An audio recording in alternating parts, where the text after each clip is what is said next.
저의 역대급 사이다 사연, 여러분들에게 꼭 들려주고 싶어 사연을 보냅니다.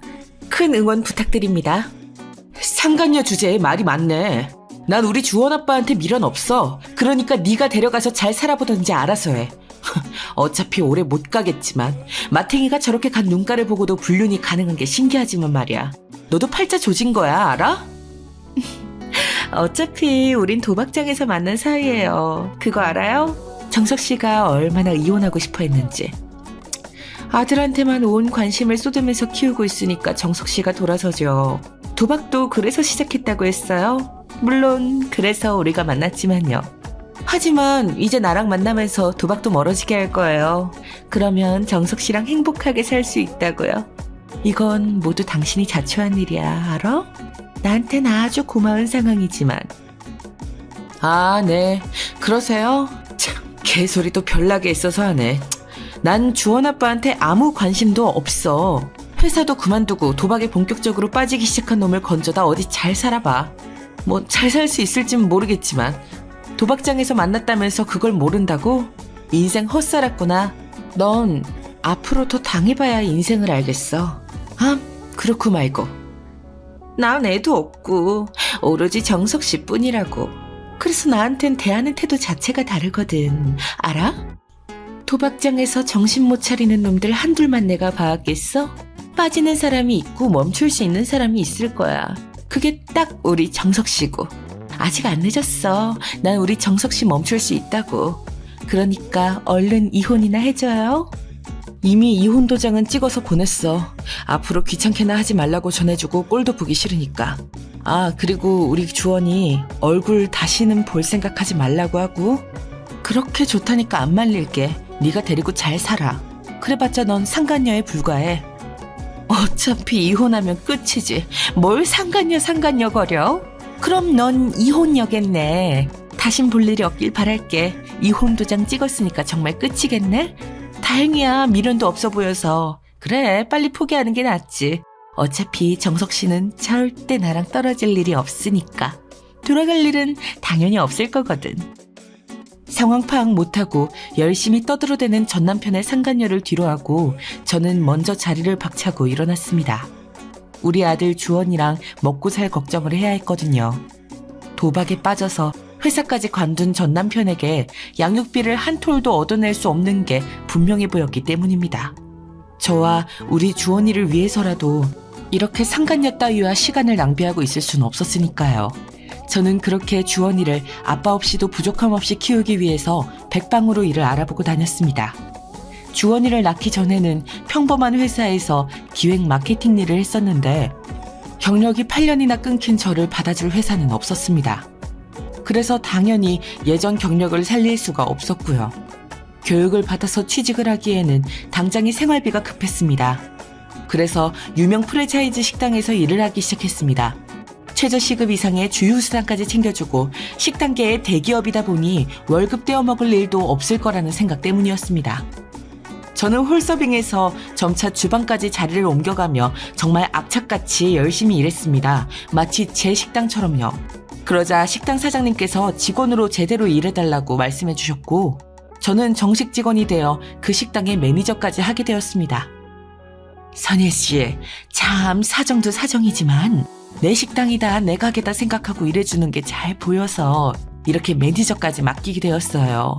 그동안 홀서빙부터 차근차근 올라왔는데 이렇게 단기간에 올라온 사람은 아마 선예 씨가 처음일 거예요. 본사에서도 선예 씨를 눈여겨보고 있다니깐.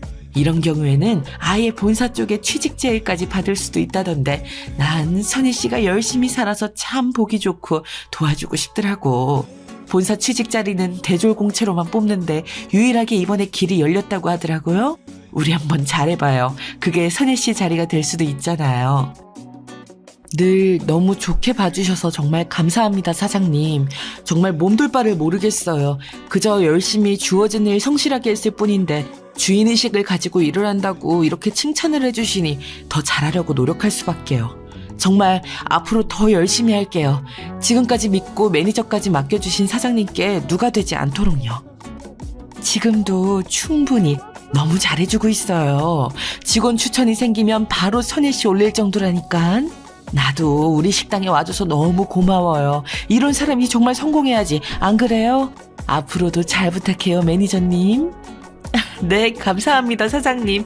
앞으로 더 좋은 모습 보여드리도록 할게요. 맡겨주신 만큼 매니저로서 다른 직원분들도 잘 관리하고 서비스와 품질, 맛, 청결 어느 하나 빠지지 않게 철저하게 신경 쓰겠습니다. 저는 열심히 일했을 뿐인데 사장님께서 좋게 봐주셨고 저의 사정을 아는 사장님은 늘 저를 안타까워하셨습니다. 그래서 더 눈여겨봐주신 것도 있는 것 같고요. 다른 사람들보다 일하는 시간이 많았고 어떻게든 더 일하려고 하다 보니 빠르게 승진해서 매니저 자리까지 가게 되었네요. 그렇게 저는 매니저로 일한 지 얼마 되지 않아서 본사에 취직할 기회가 운 좋게 오게 됩니다.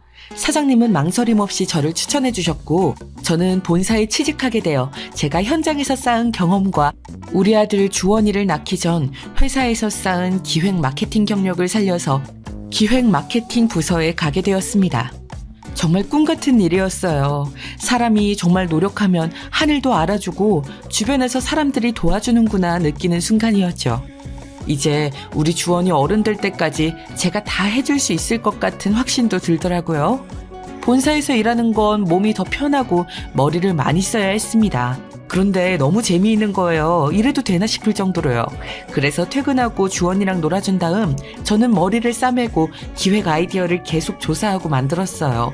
다음날 회사에 가면 그걸 구현하기만 하면 되었습니다. 그래서 회사에서도 슬슬 인정을 받고 자리를 잡아가게 되었죠.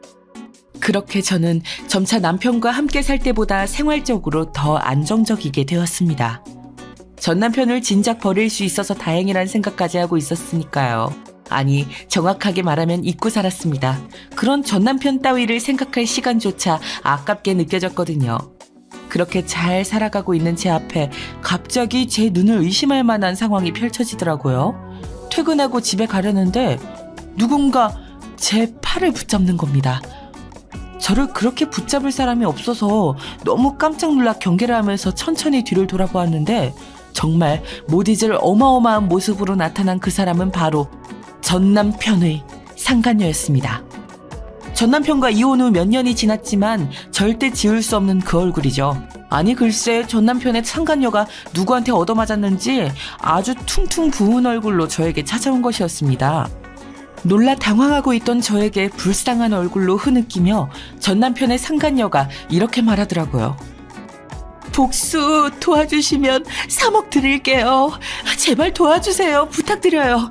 저 이거 얼굴 정석 씨가 그런 거예요. 그 새끼 완전 도라이에 미친 새끼였다고요.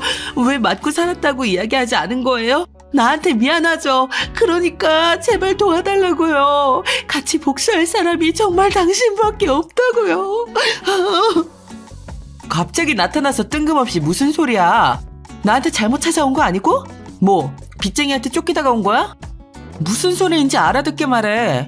이거 얼굴 퉁퉁 붓게 때린 게 사채업자나 조폭이 아니고 전 남편이라는 거야? 언니 저 좀 도와주세요. 맞아요. 맞다고요. 그 인간이 이렇게 저를 때렸어요. 아무리 말려도 자꾸 도박장 생각만 하더라고요. 미친 사람처럼. 저는 마약이 더 끔찍한 절대 회생 불가능한 영역이라고 생각해서 남친을 버리고 정석 씨를 선택한 거였는데 도박도 마약 먹지 않더라고요.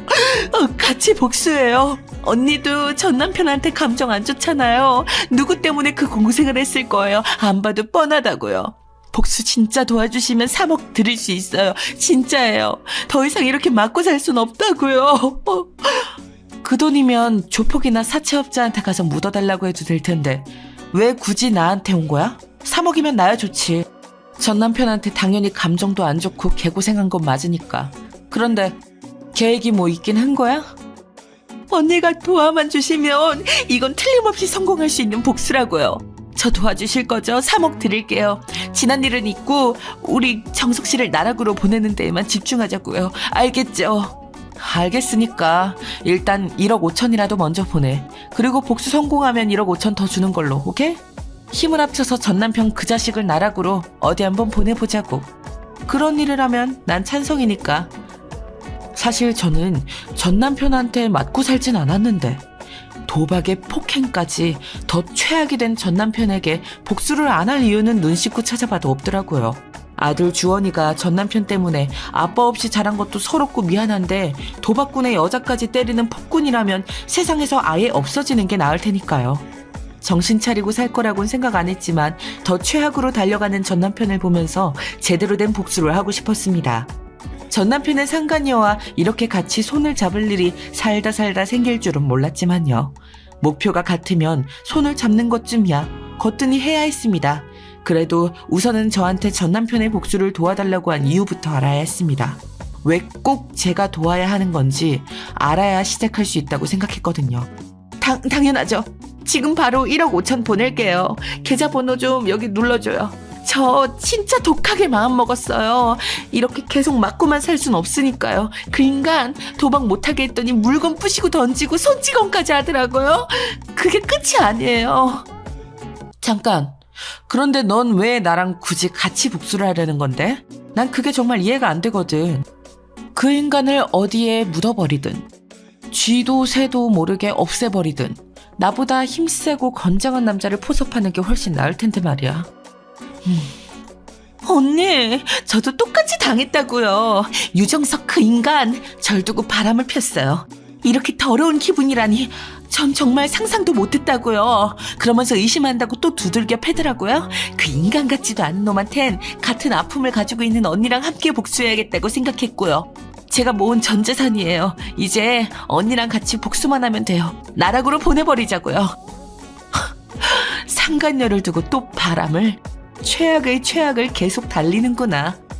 내가 이 복수를 돕는 건 순전히 돈 때문이야. 3억이 적은 돈도 아니고 물론 전남편 그 인간을 복수로 끝내버리고 싶은 마음도 있지만 그러니까 우리 꼭 성공하자고. 그래서 계획이 뭔데? 계획은 지금부터 세워야죠. 저는 언니하고 복수를 하는 것만으로도 반은 성공이라고 생각하니까요. 자, 어떻게 복수하는 게 좋을까요? 제가 그동안 생각해온 건 이런 방향인데 한번 들어보실래요? 정말 대책 없이 사는구나. 그렇게 널널해서 복수가 되겠어? 계획도 없이 날 일단 끌어들인 거라고? 아, 그래.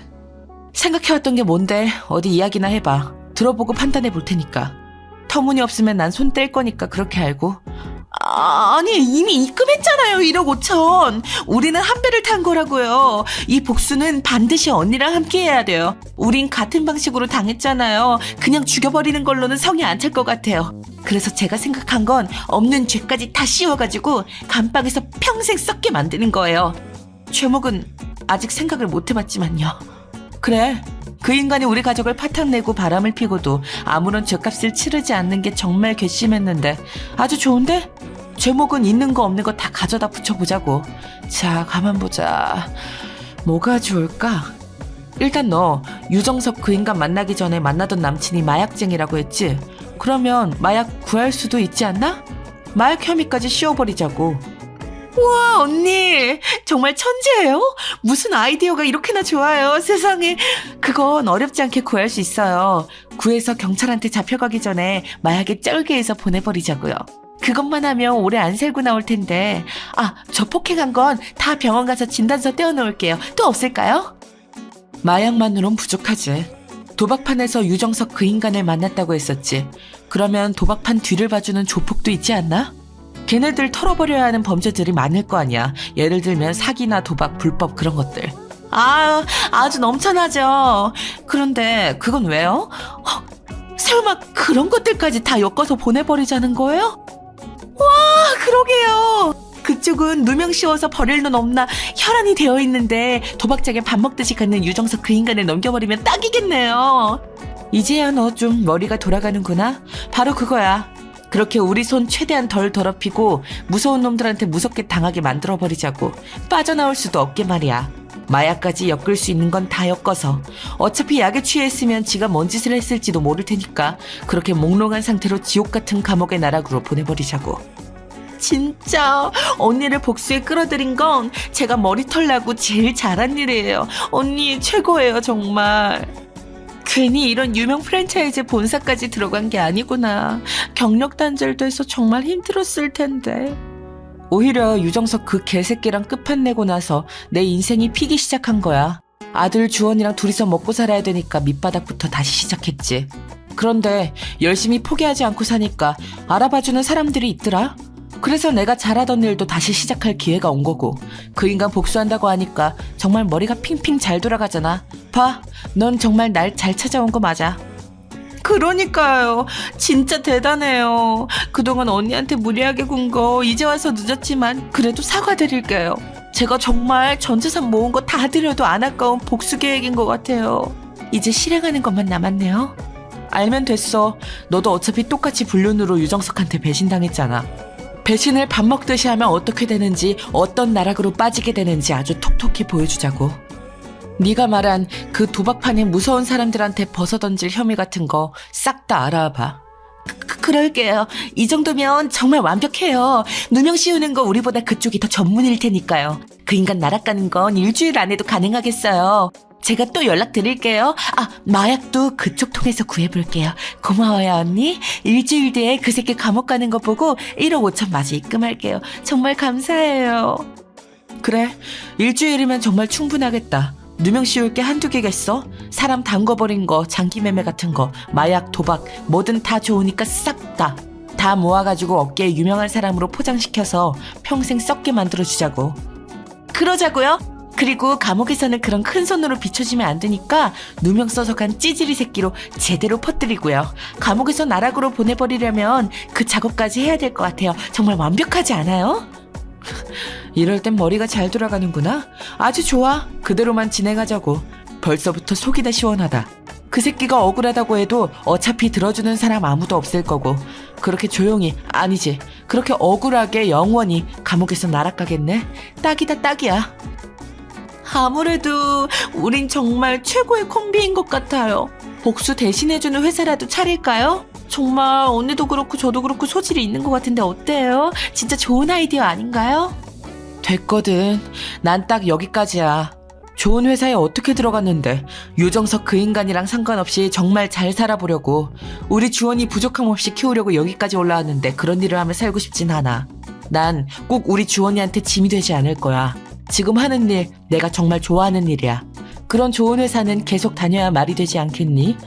하긴 언니는 지금 유정석 그 인간이랑 이혼하고 승승장구하고 있으니까요. 알겠어요. 가끔 아이디어 필요할 땐 사리할 테니까 아이디어만 좀 줘요. 그건 어때요? 언니가 범죄에 가담하는 건 아니니까요. 그냥 지금처럼. 일단 이번 복수부터 성공시키고 말해. 너 엄청 들떠있다.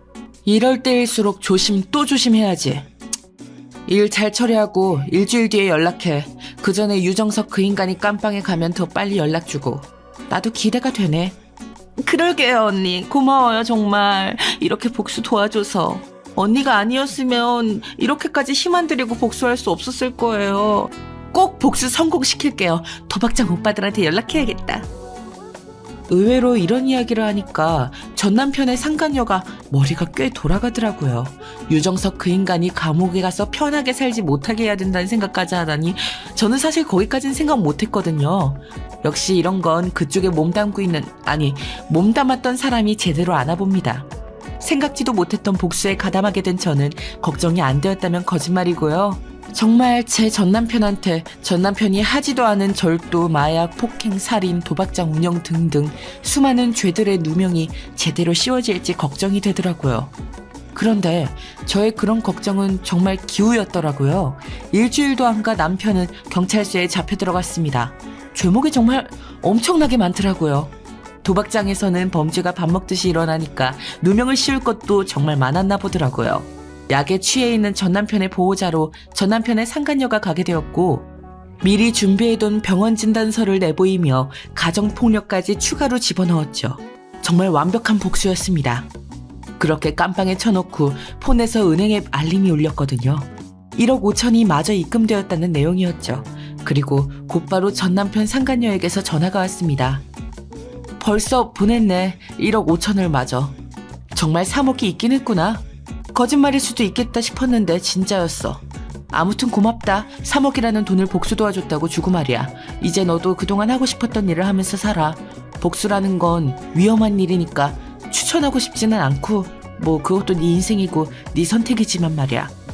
언니, 지금 나 걱정해주는 거예요? 조금 감동인데요. 사실 제가 언니가 생각하는 것보다는 머리가 훨씬 좋거든요. 이걸 말하는 게 좋으려나 아니려나. 그래도 뭐 언니니까 특별히 얘기해 줄게요. 뭔데 이렇게 뜸을 들여? 얘기할 거면 빨리 해보던가. 복수 계속하겠다는 그런 얘기면 나한테 굳이 얘기하지 마.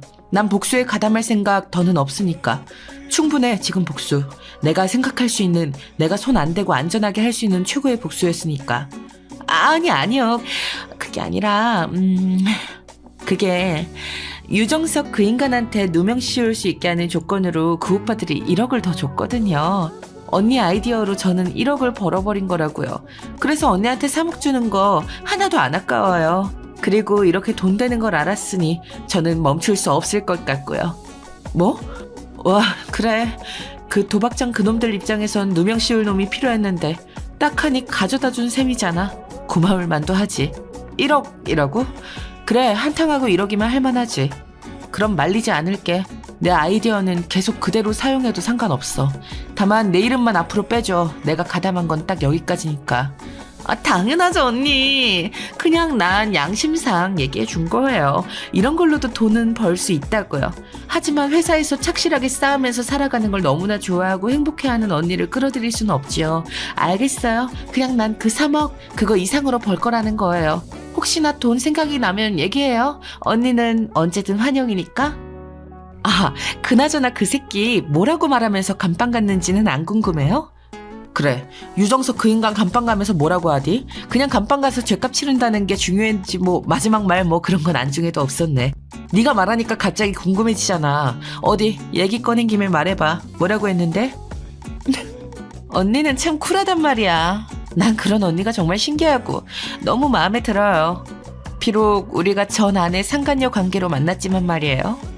유정석 그 인간은 약에 취해서 개거품 물면서 온갖 헛소리를 해댔어요. 그러다가 경찰이 계속 깨우니까 날 알아보고 쌍욕을 하더라고요. 자기는 억울하다면서. 이런 일들은 하나도 모르는 일이라고 소리치면서요. 하지만 그걸 경찰이 믿어줄 필요도 이유도 없잖아요. 그냥 묻혔죠 뭐. 마지막까지 참 찌질하구나. 그래, 감방에 들어가기 전에 마지막을 본 소감은 어때? 정말 잘했다 싶어? 나야 뭐 그 인간 입고 산 지 꽤 돼서 사실 큰 감정의 동요는 없거든. 너처럼 맞고 산 적도 없고 말이야. 다만 또 불륜을 저질렀다길래 그냥 감방에 가서 살았으면 좋겠다. 가정 파탄 내고 그렇게 계속 아무 일 없다는 듯 사는 게 꼴보기 싫어서 복수에 참여한 거니까 뭐 3억이란 돈도 컸고. 당연히 통쾌하죠. 날 때리던 유정석 그 인간이 그렇게 맥없이 고꾸라져 있을 때 참 묘한 희열이 느껴졌어요. 그리고 약에 취해 있다가 깨서는 난리를 쳐도 이제는 무섭지가 않더라고요. 어차피 날 때리지 못할 걸 알아서 그런가 봐요. 이번에 바람난 건 유부녀거든요. 둘이 아주 꼴에 도박을 하러 와서 눈이 맞은 거죠. 원래는 그년도 같이 보내버리려다가 말았어요. 알아서 벌벌 떨고 있을 테니까요. 유정석 그 인간이 이렇게 깜빵에 가버렸으니 언젠간 자기도 당하지 않을까? 그런 공포감에 떨면서 살게 만들 거예요. 참 가지가지했구나. 그래, 그렇게 될 거야. 어차피 넌 계속 이 바닥에 있을 거라며. 유정석 그 인간이랑 바람난 유부녀 얘기까지는 내가 궁금하진 않아서 말이야. 어쨌든 고생했고 앞으로 너의 사업이라고 해야 하나? 그게 잘 되길 바랄게. 난 우리 아들 주원이한테 떳떳하게 사는 거에만 집중할 거니까 연락하지 말고. 알겠어요. 그거 되게 빼네. 언니의 천재적인 아이디어들이 그리울 거예요. 고마웠어요. 다음에 돈 필요하면 언제든 얘기해요. 내가 언니는 특별히 빌려줄게요. 이자 적게 받고요. 업계 최하로다가. 그럴 일 없네요. 그럼 이만. 난 우리 주원이 챙겨야 돼서. 같이 복수하자고 해준 건 고마워. 나야 마다할 이유가 전혀 없었으니까. 덕분에 두 다리 뻗고 앞으로 더 시원한 마음으로 살 수 있겠거든. 잘 살아라. 그 통화를 마지막으로 전남편의 상간녀와는 연락을 하지 않았습니다. 갑자기 전남편의 상간녀와 복수를 계획하고 복수에 성공하기까지 그렇게 오래 걸리지 않아서 아직도 어안이 벙벙하긴 하거든요. 그래서 더 잊고 살려고 하고 있고요. 사실 이렇게 복수할 적절한 아이디어만 주면 돈을 줄 것 같아서 구미가 안 당긴다면 거짓말이지만 이제는 정말 아들 주원이만 생각하고 떳떳한 일만 하려고 합니다. 아들 주원이는 유정석 그 인간을 하나도 안 닮은 정말 착한 아들이거든요. 엄마, 나도 이제 알 거 다 아는데 바람핀 아빠는 있고 이제 남자친구도 사귀고 해. 난 엄마의 새로운 연애를 응원한다고. 내가 여자친구를 사귀어보니까 연애를 안 하고 살 이유가 없더라고. 알겠죠? 아니 우리 주원이가 언제 이렇게 다 컸대? 초등학교 졸업하고 중학생 된 지 얼마나 되었다고. 여자친구랑 데이트하는 게 참 즐거운가 보네. 고마워. 엄마도 이렇게 세심하게 먼저 챙겨주고. 나 우리 주원이가 행복하면 그걸로 됐어. 다른 사람 만날 생각 한 번도 안 해봤고. 엄마는 일이랑 연애 중이거든. 엄마, 일이 평생 엄마랑 연애해주지 않잖아. 엄마는 지금도 충분히 일 중독이야. 내가 자면 엄마 회사 일하는 거 내가 모를 줄 알았지. 나 사실 다 알아요. 엄마, 충분히 회사에 능력 보여줬고 잘 나가잖아. 이제 좋은 사람 만났으면 좋겠어. 내 걱정하지 말고, 알겠지? 난 그러면 좋겠어요. 우리 아들 주원이는 누굴 닮아서 이렇게 배려심이 깊을까? 엄마는 정말 주원이만 있으면 된다니까. 이미 충분히 행복해. 정말이야. 물론 그렇다고 우리 주원이한테 집착하겠다는 건 아니야. 그냥 주원이가 잘 크고 잘 지내면 그걸로 된 거라는. 엄마 마음 알지? 무슨 말 하는지도 알고? 알아도 안 돼. 이제 정말 우리 엄마가 난 남자친구 만났으면 좋겠어. 요즘 돌싱글즈랑 나는 솔로 돌싱편 보면 정말 이혼은 흠이 아니던데. 엄마 너무 움츠러들지 말고. 지금이 제일 젊은 나이잖아. 나 결혼해서 떠나면 엄마 혼잔데? 난 그때 엄마 옆에 남자친구가 있었으면 좋겠어.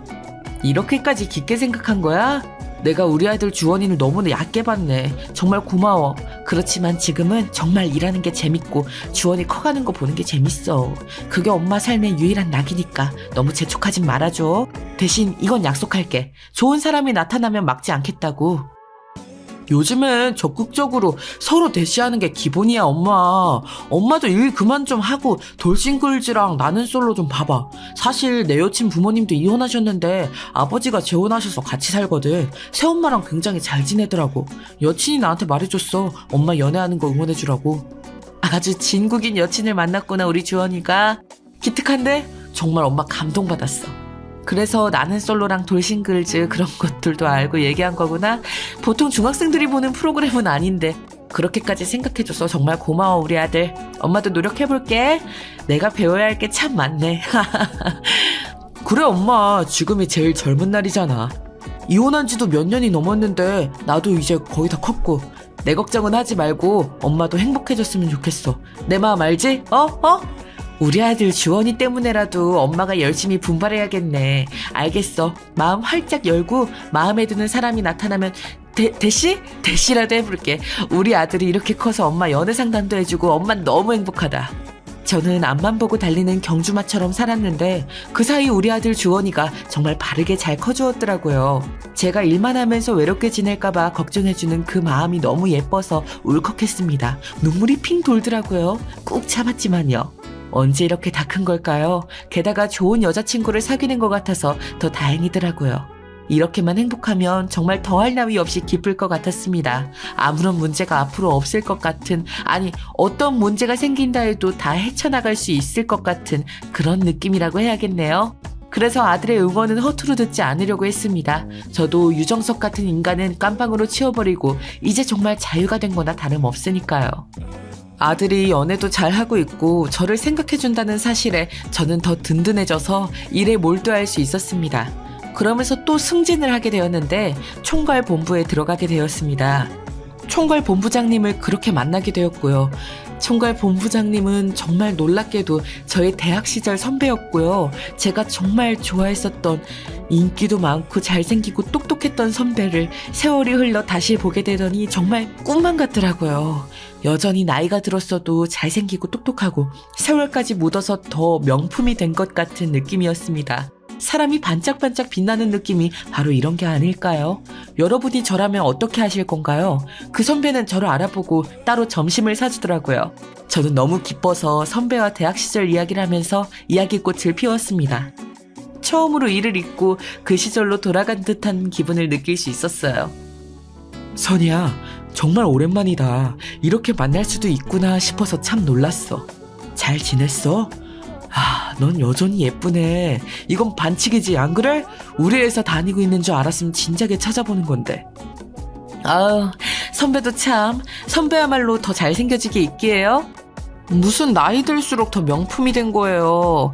여전히 선배는 잘 나가네요. 똑똑하고 멋지고 모두의 선망의 대상이고 선배랑 같은 회사에 있는지 저 정말 몰랐어요. 영광이네요, 참. 그렇게 봐줘서 고마워. 그런데 그렇게 잘 나가고 선망의 대상이고 그런 건 아니야. 딸 혼자 키우느라 바쁘달까. 늘 먼저 간 아내만큼 해주지 못해서 혼자 열등감 느끼면서 산달까. 네? 선배 그러면 혼자 딸 키우면서 살아요? 아내분은 어떻게 먼저 갔다는 건 혹시 아이고 선배 정말 그동안 고생 많았겠네요. 저는 그런 것도 모르고 미안해요. 그런 얘기하게 돼서. 에이 아니야. 내가 먼저 꺼낸 건데. 선혜 너한테는 먼저 말해주고 싶었어. 그리고 어차피 같은 부서라 알게 될 텐데 뭘.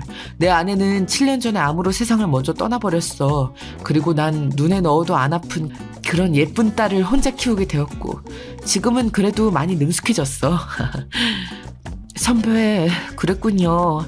선배 참 대단해요. 혼자 그것도 딸 키우는 거 정말 쉽지 않았을 텐데.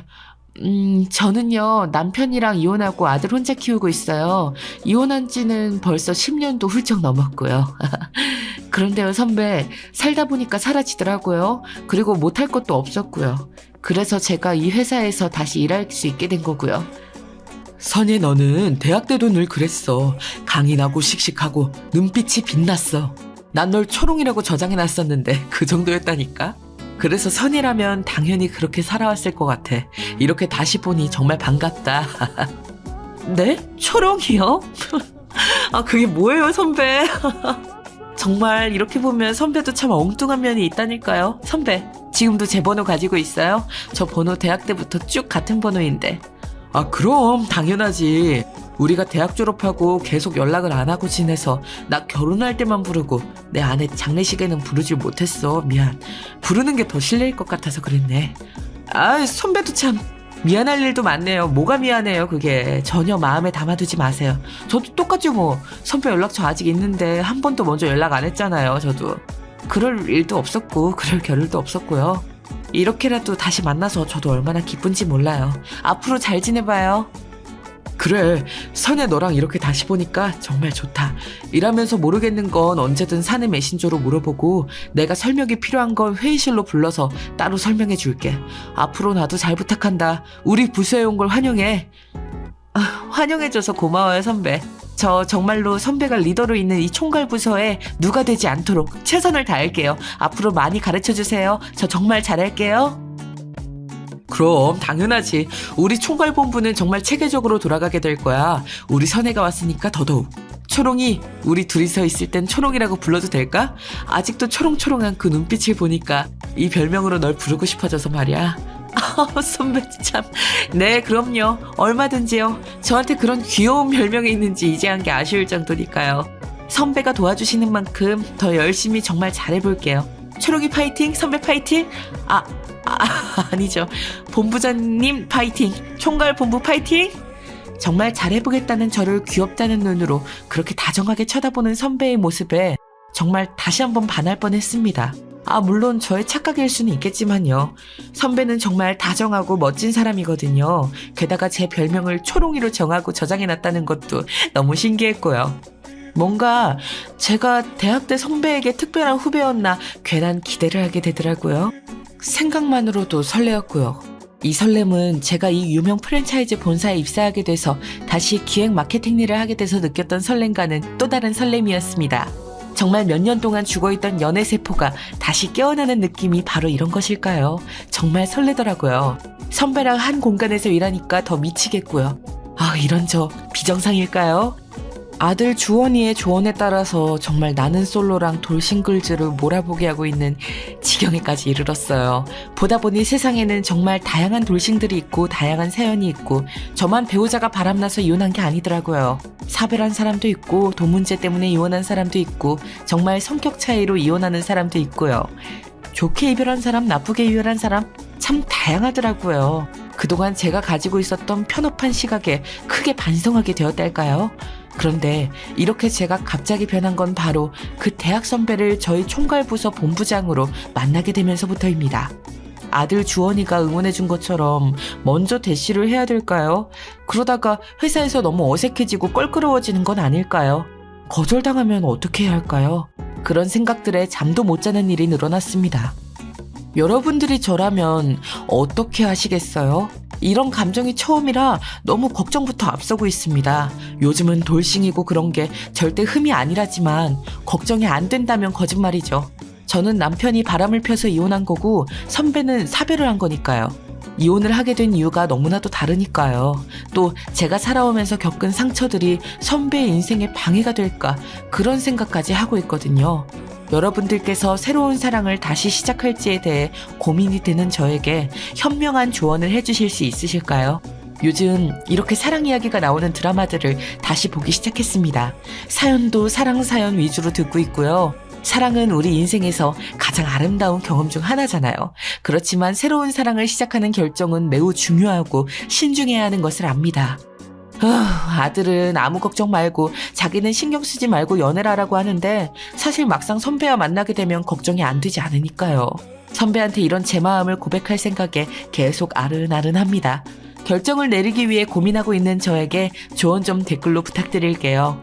우선 저는 최대한 저의 과거를 지금보다 더 떠나보내는 연습을 하고 있어요.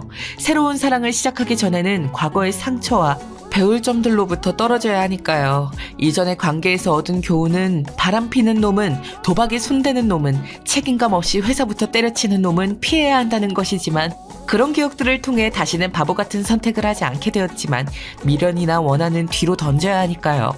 과거에 대한 부정적인 감정을 가지고 새로운 사랑을 시작한다면 그 관계는 건강하게 발전하기 어렵다고 하더라고요.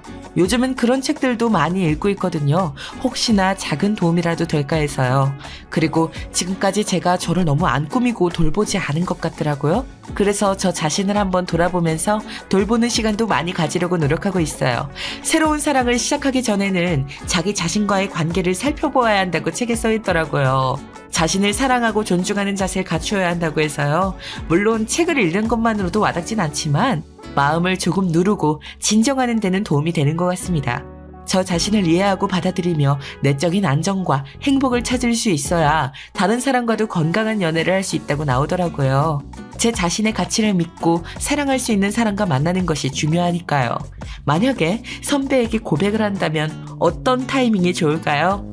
시간과 인연이 참 중요하더라고요. 새로운 사랑을 시작하는 시기도 중요하잖아요. 저는 그런 감정이 올라와 있는데 선배는 전혀 생각이 없을 수도 있고요. 막상 적다 보니 또 두려움만 점점 커져가네요. 여러분, 저 어떡하죠? 현명한 여러분들의 조언이 강하게 필요합니다. 좀 도와주세요. 감정이 아직 회복되지 않은 상태에서 새로운 사랑을 시작한다면 이전의 상처를 그 관계에 가져갈 수 있잖아요. 7년 전에 사별한 선배는 아직도 아내분을 그리워하고 있을까요? 과거를 깨끗이 정리하고 새로운 사랑을 시작하는 적절한 시기를 기다려야 한다고 책에는 나와 있던데 그걸 확인하는 방법이 있을까요? 그냥 누군가와 사랑을 시작하기보다는 인연이라는 것을 믿으며 자연스럽게 그 사람과 만나게 될 때를 기다려야 한다는데 저는 자꾸만 조급한 마음이 들어서요. 선배랑 솔직하게 대화해볼까? 그런 생각도 앞섰는데요. 새로운 사랑을 시작할 때는 솔직한 대화가 매우 중요한 것 같더라고요. 최근 돌싱글즈랑 나는 솔로 돌싱편을 보면 자신의 감정과 욕구를 솔직하게 표현하고 상대방도 마찬가지로 솔직하게 이야기할 수 있는 관계를 만드는 게 참 중요해 보여서요. 솔직한 대화를 통해 서로의 기대와 가치를 이해하고 서로를 위한 시간을 가지는 것이 중요하니까요. 그리고 신뢰와 이해가 중요한 것 같았어요. 돌싱들끼리는 모두 이전에 상처가 있어서 이로부터 벗어나고 새로운 사랑을 시작하려면 신뢰와 이해가 중요하더라고요. 똑같은 이혼 사유, 똑같은 경험은 없으니까요. 나와 다른 상대방을 신뢰하고 그들을 위한 이해를 보여줄 준비가 되어 있어야 하던데 저는 그 준비가 되었는지 스스로에게 되묻고는 합니다. 물론 모든 관계에는 어려움과 실수가 있을 수 있지만 이를 넘어서고 선배와 함께하고 싶은 마음이 더 큰 건 사실인 것 같아요. 게다가 저희 아들 주원이도 먼저 응원해줬고요. TV 프로그램을 봐도 요새 돌싱이 대세인 것도 맞는 것 같고요. 더 이상 숨지 말고 정말 용기 내봐도 괜찮겠다는 생각이긴 합니다. 새로운 사랑을 시작하는 결정은 결국 개인의 선택이니까요. 선배도 저처럼 이런 돌싱들의 연애에 열려 있을까요?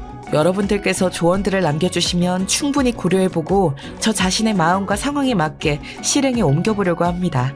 진정으로 행복하고 건강한 사랑을 찾기 위해 노력하는 저를 응원해주시면 정말 큰 힘이 될 것 같아요.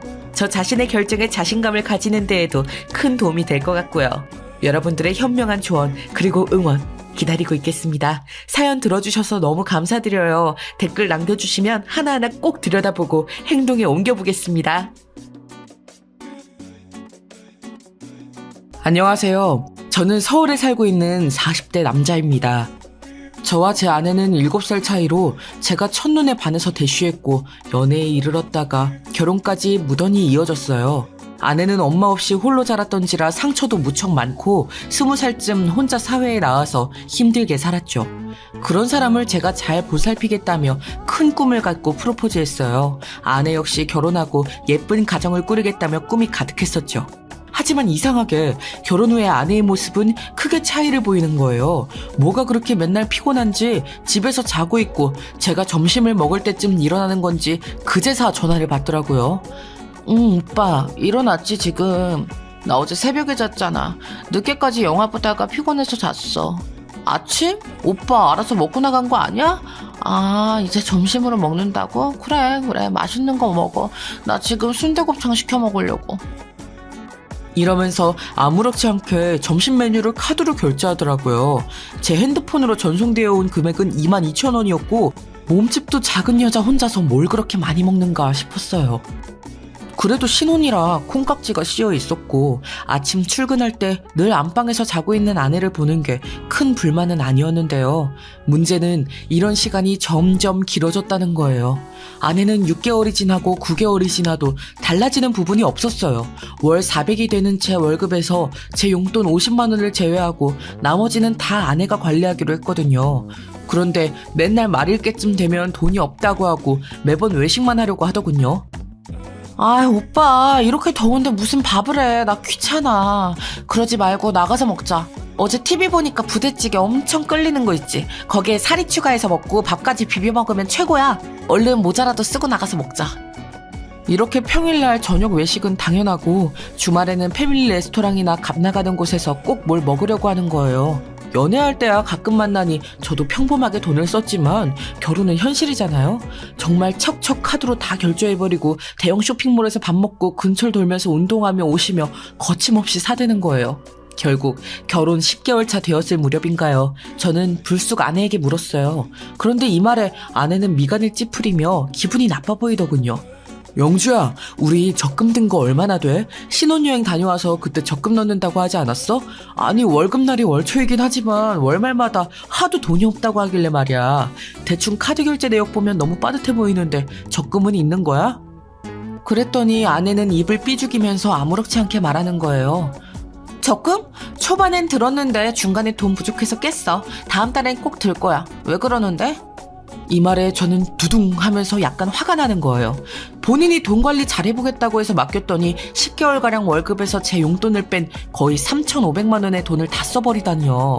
매달 350씩 되는 수입인데 어떻게 하다못해 최소 50씩이라도 저금해두지 못했던 걸까요? 집 대출이자를 내야 하는 것도 아닌 게 신혼집은 어머니와 제가 돈을 합쳐 직접 자가로 샀거든요. 그냥 고슬고슬하게 모으기만 해도 일정액은 충분히 모을 수 있었어요. 남녀 둘이 사는데 애기도 없고 평일엔 집에서 한 끼 정도 먹을까 말까 해요. 자동차도 제 돈으로 이미 다 구입해서 할부도 끝낸 거라 크게 돈 들어갈 곳이 없어요. 그런데 어떻게 그걸 매달 깔끔하게 350씩 다 써버린 거냐고요. 저는 돈 50만 원 갖고 한 달을 나면서 그걸로 기름값이랑 매일 점심 식사값, 커피값, 지인들 만나서 밥 먹는 용도로 쓰고도 몇만 원씩 남겼었거든요. 너무 실망스러워 아내에게 이 부분을 갖고 돌아오는 차 안에서 한참 얘기를 했는데 아내는 이상한 반응을 하는 거예요. 오빠, 내가 뭐 나쁜 데에 돈 쓴 것도 아니고 도박을 한 것도 아니고 뭘 한 것도 아니잖아. 쓸 데가 있으니까 썼어. 밥 먹는 데 쓰고 오빠랑 신혼기분 내면서 주말마다 나가면서 쓰고 그랬던 거라고. 왜 그렇게 화내면서 무섭게 말을 해? 그러면서 마냥 자기 속상하다고 돈 때문에 자기한테 화를 내냐면서 자기가 더 삐지는 거 있죠. 아무래도 안 되겠어서 저는 가계부를 써서 매달 말일마다 보여달라는 요구를 했어요. 다른 거 특별하게 쓰지 않아도 돼. 노트 하나 사서 거기에 매일 얼마씩 썼는지 그런 걸 적으란 말이야. 금액도 금액이지만 용도도 어디에 나갔는지가 중요해. 영주 너도 살림을 처음 해보는 거니까 아직 습관이 안 될 수도 있어. 그런데 우리 애기도 곧 가져야 하고 집도 차도 다 우리 건데 돈 최대한 아껴야지. 지금까지는 어쩔 수 없고 앞으로는 가계부 쓰자. 어? 그런데 이 말에 아내는 벌컥 화를 내면서 짜증을 내는 거예요. 뭐? 가계부? 오빠 나한테 왜 돈 맡겨놓고 하나하나 다 검열하라고 난리야. 그럼 오빠가 해. 오빠 말 맞다나 나도 첫 살림이고 해서 뭘 모른다고. 그런데 뭘 그렇게 가르치려고 하고 막 화를 내. 제가 그렇게 화를 낸 게 아닌데도 아내는 마구 불편해했고 결국 이 이야기는 흐지부지해졌어요. 그런데 그날 밤에 암만 생각해도 이건 아닌 것 같아서 다음날 아침 이렇게 말했답니다. 제 딴엔 매우 합리적인 이야기였는데 아내는 여기서부터 저에게 선을 긋기 시작한 것 같아요.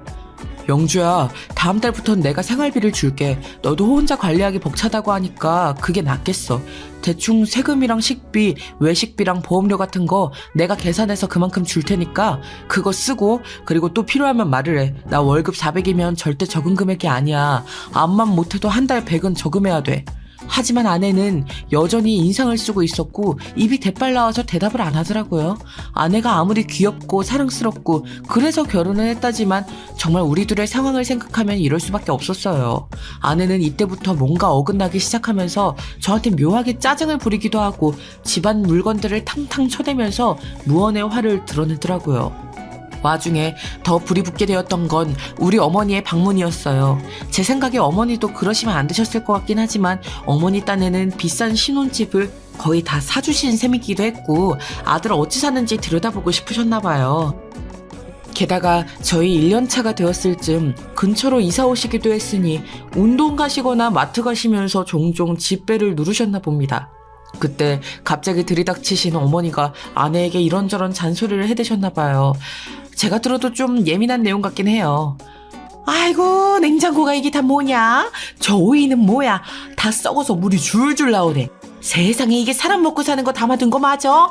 야채들은 다 썩어서 죽으래 먹으려고 이렇게 놔둔 거야? 새끼 너는 살림을 하기는 하는 거냐? 뭐냐 이게. 그리고 그 옷차림은 뭐야? 곧 애기 가져야 될 사람이 배는 허옇게 다 내놓고 다니고 정말 너는 하나부터 열까지 왜 이렇게 가르칠 게 많냐? 결국 이 트러블이 엄청 커지면서 아내와 어머니는 한바탕 싸우게 되었던 것 같아요. 70세를 넘기신 우리 어머니와 30대인 아내 사이에는 엄청난 세대 차이가 있었겠죠. 두 사람 다 저한테 서로 편들어 달라고 화를 내는데 가운데서 미치겠더라고요. 그런데 이럴 때 중재를 잘 해야 한다지만 저도 마땅히 답이 없었어요. 제 잘못도 있긴 한데 일단 아내에게 어머니 편을 들면서 좀 양보하란 식으로 말을 했거든요. 결국 여기에 더 폭발해버린 아내는 이렇게 마구 따지는 거예요. 급기야는 우울증이 왔다면서 말이죠. 오빠는 나랑 결혼하고 나서 왜 이렇게 사사건건 요구하는 게 많아? 돈 줘가면서 나한테 유세를 부리지 않나? 일한다고 해도 탐탁치 않아 하질 않나? 어머니는 허구한 날 드나들면서 집 치워라 살림 잘해라 애 가져라 난리시지. 아 나 진짜 결혼해서 조금도 행복하지 않아. 내가 왜 결혼을 했을까? 오빠랑 연애만 오래도록 할 걸 그랬어 진짜. 인생이 나한테 너무 무겁다 오빠. 우울해서 죽을 것 같아. 이러면서 엉엉 울면서 안방문을 쾅 닫고 들어가 버리더니 며칠간을 제 출근길에 나와보지도 않더라고요. 핸드폰도 꺼두고 잘 받지도 않고 그러면서도 톡 프로필은 우울하다느니 후회스럽다느니 이런 어두운 내용들로만 채워두었어요. 저는 당연히 회사에서 일이 손에 잡히질 않더군요. 잘해보자고 한 결혼이 왜 이렇게 힘든지 결혼 1년 차를 겨우 넘겼을 뿐인데 마음이 너무 힘들었어요. 결국엔 어머니를 어떻게 바꿀 순 없고 제가 아내를 좀 잘 달래보게 되었네요. 영주야, 너도 노력하고 있는 거 잘 알아. 그러지 말고 너무 집에만 있지 말고 운동이라도 해보는 게 어때? 그 부분은 내가 따로 떼서 지원을 해줄게. 한번 해봐. 제 말에 아내는 고민하는 것 같더니 다음날 바로 뭔가를 시작하고 싶다더군요. 근데 저에게는 썩 좋게 보이지 않았던 부분이라 또 망설이게 되었어요. 이런 절 보고 아내가 또 예민해진 듯하여 결국 등록해주고 말았지만요. 나 스크린 골프 그거 해보고 싶었어. 내 친구들은 골프장 다니고 하던데 아직 나 골프 치고 이런 거 잘할 줄 모르니까 가서 한번 배워보고 싶었거든. 오빠가 등록해주면 너무 좋겠다. 어? 그래서 거의 끌려가듯이 같이 가서 등록을 해주었고 환경을 쭉 둘러보고 오긴 했어요. 회사 동료들에게 물어봤더니 의견은 반반이더군요. 뭐 다들 흔하게 하지 않냐는 평범한 반응과 안 좋은 것들이 온상이라는 염려 섞인 말들이 있었어요. 그래도 한동안 아내가 너무 즐거워하면서 좋아하길래 크게 신경을 쓰진 않기로 했어요. 그러면서 골프복도 사서 하나씩 챙기고 점점 진심인 것 같더군요. 그렇다면 좀 집에도 신경을 써주고 우리 어머니가 한 달에 한 번 정도 들리시는 건 그냥 넘어가면 좋겠는데 그렇지도 않은 거예요. 제 딴에는 아내와의 분위기를 만회해보고자 정말 많은 노력을 했던 것 같네요. 얼마 시간이 좀 지나서 갑자기 아내가 이런 제안을 했었는데요. 저 역시 분위기를 바꿔보려고 곧장 수락했었거든요. 오빠, 나 여기 다니면서 친해진 부부가 있거든? 다음 주에 다 같이 밥 한 끼 먹자고 하는데 부부 동반으로 가볼까? 거기 부부 오빠랑 동갑이래. 내가 제일 막내야. 한번 같이 가보자. 어? 저는 워낙 낯선 자리를 기피하는 성격이라 안 내켰지만 함께 참석하게 되었는데요. 제 또래라고 하던 그쪽 부부는 남자분 풍채가 좋고 키가 크더라고요. 제 또래라곤 하지만 한두 살은 더 어려 보였어요. 되게 호쾌하게 인사해 오더라고요. 안녕하세요. 저는 김창수라고 합니다. 영주 씨한테 얘기 많이 들었어요. 이쪽은 제 아내 정혜진이고요. 앞으로 종종 같이 밥도 먹고 시간 되시면 골프도 같이 나오시지 그래요? 이러길래 제 딴에 어색하게 웃어가면서 분위기를 맞췄어요. 슬쩍 보니 옆에 있는 아내분도 이 남편과 비슷하게 외모가 출중하더라고요. 마치 모델 마냥 둘 다 키도 크고 체격도 좋고 외모도 눈에 확 들어오게 생겼어요. 그렇게 해서 패밀리 레스토랑에서 가볍게 밥을 먹는 동안 각자 부부 얘기밖에 공통 화제거리가 없으니 이런저런 얘기를 하게 되었답니다. 근데 아내가 은근슬쩍 제 험담을 하는 거예요. 뭐랄까 슬쩍슬쩍 불만이 많다는 식으로 말을 하는데 자주 본 자리도 아니고 처음 본 자리인데 아무리 장난이라지만 좀 기분이 언짢았어요. 우리 오빠는요. 저 이거 골프 치게 해줄 때에도 엄청 말이 많았어요. 게다가 얼마나 짠돌이인데요. 하나하나 돈 쓰는 거 가계부쓰라고 하고 난리도 아니에요. 예진 언니는 창수 오빠가 그런 거 절대 안 시키죠. 그러자 그쪽 예진이라는 분은 당황해서 저를 보더니 이내 웃으면서 고개를 젓더라고요. 아, 근데 나는 내가 써두는 편이야. 돈 흐름은 알아야 되니까 그래야 편하더라고. 정민 씨도 다 뜻이 있겠지.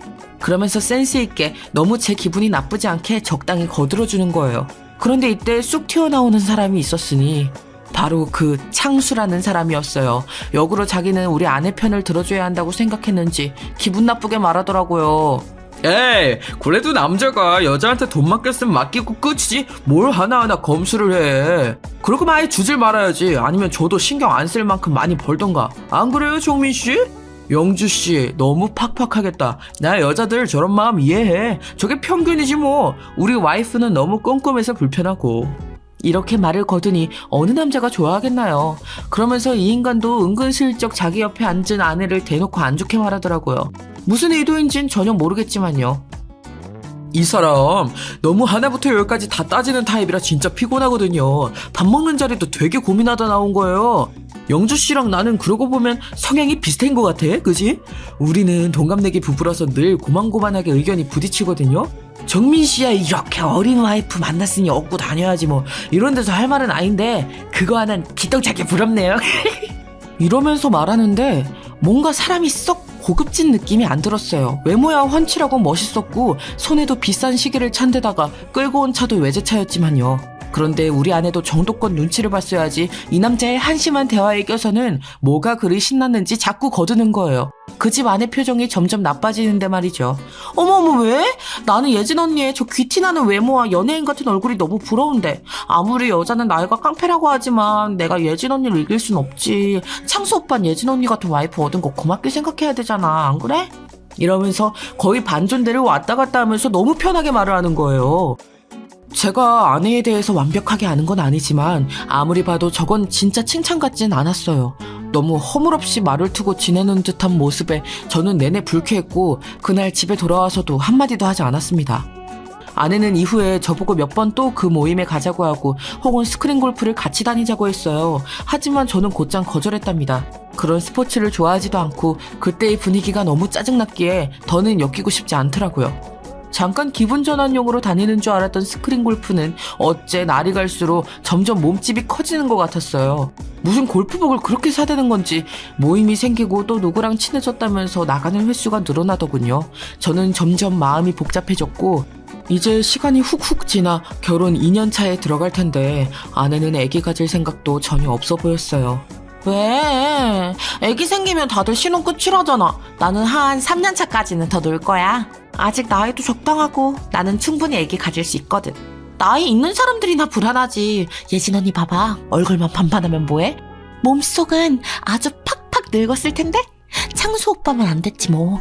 그러면서 아내의 온 관심은 스크린 골프의 50% 그리고 그 집 부부의 50% 맞춰져 있는 것 같더라고요.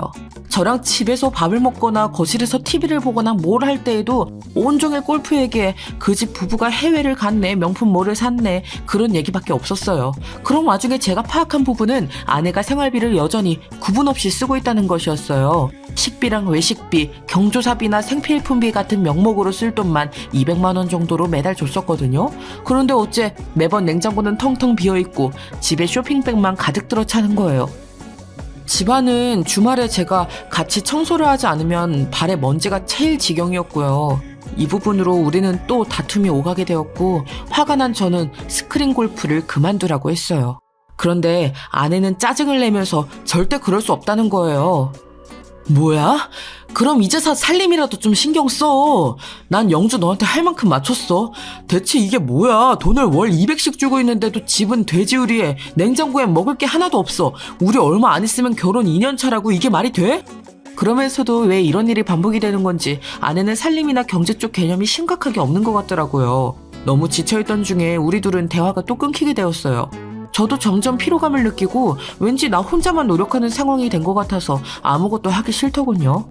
그랬더니 아내가 얼마가는 눈치를 보는 것 같더라고요. 이후로 도시락을 싸서 한강 앞쪽에 소풍을 가자는 거예요.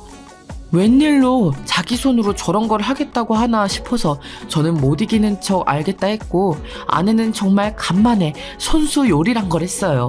유부초밥을 싸고 과일을 잘라가지고 담아서 같이 한강 쪽으로 이동을 했는데 거기서 저는 당황스러운 풍경을 만나게 되었답니다. 저보고는 그냥 둘이 나가는 것처럼 얘기해놓고 막상 그 자리에는 그 창수인가 뭔가 하는 모시기 부부가 있는 거예요. 돗자리까지 다 펴놓고 테이블도 깔아두고 옆에 텐트까지 있더라고요. 저는 얼굴이 벌개져서 기분이 안 좋았지만 아내가 속닥거리더라고요. 원래 부부들끼리도 교류도 하고 그래야 배우는 것도 있고 우리도 참고할 게 생기는 거야. 재밌게 잘 놀다 가자. 어? 이렇게 말을 하는데 이 앞서 제가 했던 얘기들을 보면 아시겠지만 제가 이런 걸 반기겠나요? 어디까지나 너무나 아내 위주의 만남이고 즉흥적인 행동이라 내내 불편했어요. 게다가 중간에 도시락을 깔아두고 치킨과 이것저것 테이블에 올려서 같이 먹는데요. 제 눈앞에서 아내가 그 창수란 인간한테 반찬도 놔주고 그 집 아내도 안 하고 있는 일을 쓸데없이 하는 거예요. 딱 봐도 그 아내 예진이라는 분의 표정은 꽤나 굳어 있었어요. 그걸 보고 있는 저도 기분이 나쁜데 예진 씨라는 분은 얼마나 기분이 나쁠까 싶더라고요. 아내가 엄청 콧소리를 내면서 캔도 따주고 과일도 놔주는데 눈치가 없어도 적당히 없어야지 슬슬 짜증이 났어요. 가려고 말하려는 판국에 갑자기 그 예진 씨가 자기 남편 창수를 부르더니 저쪽 텐트 너머로 사라지더군요. 딱 봐도 이 모임은 망했다 싶었어요. 캔 정리하면서 슬쩍 보니 둘이 싸우고 있는 듯하여 우리도 서둘러 정리하고 대충 나왔네요. 그렇게 돌아오는 차 안에서 아내는 이런 분위기가 자기 때문인지도 모르고 한심한 소리를 하더군요. 예진 언니 말이야. 저번에 창수 오빠 말로는 되게 통이 크대. 그니까 좋은 의미로 통 크다는 게 아니라 저번에 오빠 앞에서 뭐 자기는 절약하고 가계부를 쓰네. 되게 고고한 척 했잖아. 작은 돈을 아껴 쓰는데 돈 크게 나가는 명품이나 비싼 가전 같은 건 훅훅 써버리나 봐. 그리고 얼굴 봐봐. 이번에도 눈 밑에 지방인지 뭔지 넣어서 한동안 선글라스 쓰고 나왔다니까. 얼마나 어려지고 싶은 건지. 하여간 언니도 욕심 대단해. 듣다 보니 저는 좀 그래서 이렇게 말을 했는데 아내는 뜨끔하면서 기분이 나빴나 봐요. 영주 너 저 언니랑 친한 거 아니었어? 보니까 별로 안 좋아하는 것 같네. 게다가 뭔 그렇게 저 집 사정을 잘 알아. 그 창수인가 뭔가가 그런 얘기까지 영주 너한테 해줘? 왜? 아니, 저번에 오빠도 봤잖아. 창수 오빠는 그냥 모두 다 있는 앞에서 예진 언니 얘기를 나쁘게 해. 와이프가 마음에 안 드는 거지. 솔직히 저 오빠 외모 거의 연예인급에다가 돈도 많잖아. 그런데 자기랑 동갑이고 여자로서 나이가 많고 성격도 안 맞고 저렇게 툭하면 싸우니까 싫어진 것 같아. 저 언니도 좀 그래. 부자인 남편 만났으면 감사한 줄 알아야지. 맨날 모임 나와서 표정도 안 좋고 아까도 나한테 계속 퉁퉁거리더라. 내가 자기 남편 것까지 챙겨줘서 저 언니는 싫은 거야. 여기서는 저도 좀 할 말이 생겨 뭐라고 했어요. 근데 그건 영주 네가 잘못한 거야. 옆에 아내가 뻔히 있는데 왜 네가 앞에서 먹을 걸 같이 챙겨주고 캔을 따줘. 내 눈에도 보기 좀 그랬어. 그러니 아내도 빽 하면서 따지지 뭐예요. 우리 싸움으로 번지게 되었더군요. 뭐야? 내가 뭐 딴 생각 있어서 그랬겠어? 다 같이 모였으니까 좋은 게 좋은 거라고 그런 거지. 앞만 봐도 저 언니는 나 견제하는 게 분명해. 내가 자기보다 나이도 훨씬 어리고 좋고 피부도 좋고 하니까 같이 있으면 짜증나나 봐. 전에 창수 오빠도 그랬거든. 예진이가 더 신경 쓴다고. 여기까지 듣고 있으니까 머리가 어지러워서 듣기 싫더라고요. 저도 그냥 의식의 흐름대로 말을 했는데 아내는 제 말에 엄청나게 흥분해서 눈이 뒤집어지는 거예요. 뭐 그렇게까지 말할 게 있어? 그 예진 씨인가 그분도 엄청 미인이잖아. 본인 못지않게 와이프도 연예인급으로 생겼던데 뭘 새삼 나이를 따지고 그래? 뭐야? 미인? 오빠 지금 미인이라고 했어? 어떻게 날 앞에 두고 딴 여자한테 그런 말을 해? 이러면서 저는 집에 돌아오는 차 안 내내 물어뜯길 뻔했어요. 자기는 실컷 남의 남자 멋지다느니 입에 침이 마르도록 칭찬해놓고 왜 저는 안 되는 걸까요? 그리고 며칠 지나 어머니의 생신이 되었고 저는 아내에게 어머니와 밥 한 끼 먹어야 될 것 같다고 얘기했어요. 며느리가 차려준 밥을 먹고 싶어하는 어머니께 그건 무리라고 나름의 설득을 해서 그냥 간단히 우리 집에서 시켜 먹기로 했는데요. 아내는 그것도 싫었는지 계속 볼멘 소리를 하는 거예요. 그냥 밖에서 한 끼 먹으면 되는 거 아니야? 밥이 뭐가 그렇게 중요해 진짜? 어머니 어제도 전화해서 내 밥 못 얻어먹는 거 너무 서운하다시는데 솔직히 나 진짜 너무 짜증난다 오빠. 뭐? 짜증이 난다고? 여기서 도화선에 불이 붙어 우리는 결국 또 엄청나게 싸우게 되었고요. 아내는 조금도 꺾이고 맞추는 것 없이 그대로 자기 골프 간다고 나가버렸어요. 정말 나랑 너무 안 맞는 것 같다면서. 생각 좀 해보잖아요? 이런 얘기까지 들으니 앞이 깜깜해지더라고요. 근데 이런 우리 둘의 사이를 생각 좀 하길 바라는 건 아내뿐만이 아니었어요. 저희 어머니도 동일한 생각이시더군요. 나 앞만 봐도 걔 진짜 별로야. 언제는 나보고 뭐 몸이 안 좋아서 운동을 다닌다며. 근데 그 스크린이야 뭐시기야 골프? 그런 거 한다고 애도 없는 여자가 자꾸 밖으로 나돌면 바람나고도 남어. 정민이 너 순진하게 자꾸 네 마누라 말 다 들어주고 그러지 마. 저거 애 가질 생각은 눈꽃만 티도 없고 시애미한테도 박박 대들고 돈만 쳤으면서 있는 거 보니까 네 등골 빼먹으려고 결혼한 거야. 이 말을 듣고 나서 참 마음이 착잡해지더라고요. 워낙에 극단적으로 걱정이 많으시고 노파심이 있으신 어머니시지만 평소였으면 저도 걸러들었을 거예요. 그런데 나조차도 마음에 걸리고 찝찝하고 개운치 않은 게 너무 많으니까 넘길 수가 없더라고요. 아내는 저보고 생각 좀 하고 시간을 갖자고 하더니 안 그래도 잘 안 하던 집안일을 거의 손 놓아버리다시피 하더라고요. 제가 퇴근했을 때 집에 없고 나가버렸고 저녁 시간 맞춰서 나갔는지 안방에서는 향수 냄새가 진동을 했어요. 그리고 밤중에 집에 들어오는 소리가 부스럭거리면서 나고 이쯤에서부터 우리는 각방을 쓰게 되었거든요. 아내는 안방을 차지하고 있었고 저는 이불을 끌고 나와 밖에서 잤었어요. 이런 상황이 계속되자 지쳐버린 저는 너무 착잡해서 회사 동료에게 상담을 했답니다. 물론 제 일이 아닌 척, 남 얘기인 척 말이에요. 이 친구는 이혼한 지 얼마 안 됐고 꽤 결혼에 대해서 비판적이긴 했어요. 그런데 말을 듣고 나니 저도 좀 불안해지는 거예요. 좀 말이 심하게 들릴 수도 있지만 내가 볼 땐 안 좋은 쪽으로 이거 아니면 저거야. 네 지인이라는 그 집 부부 말이야. 그 아내란 사람 본인 남편 카드도 생활비도 치사해서 안 받겠다고 그랬다며? 그러면서 맨날 나가서 돈은 펑펑 쓴다? 돈벌이 안 하는 여자가 말이야? 그럼 100%지 뭐.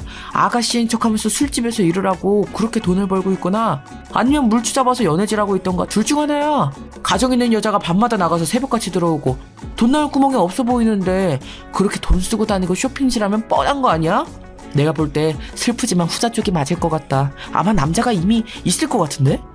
확실히 이 말의 파장은 무척이나 컸던 게 저는 생전 안 하던 염탐을 하게 되었지 뭐예요.